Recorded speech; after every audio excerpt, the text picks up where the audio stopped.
Aray ko. Umulan ulit. Dito ako sa Pilcoa. Yan. Tatakbuhin ko sana pa uwi mula Pilcoa hanggang Sandigan.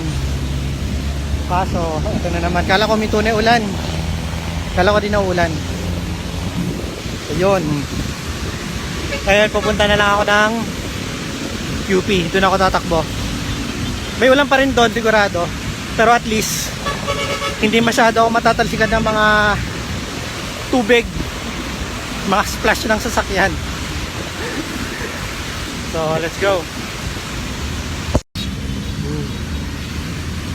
Ulan pa rin.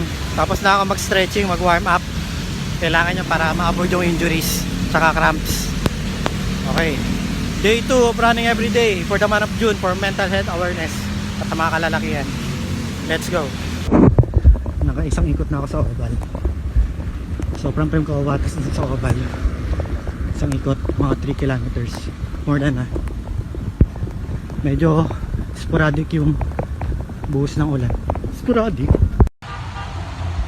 That's it for today. See you tomorrow. Stay hard.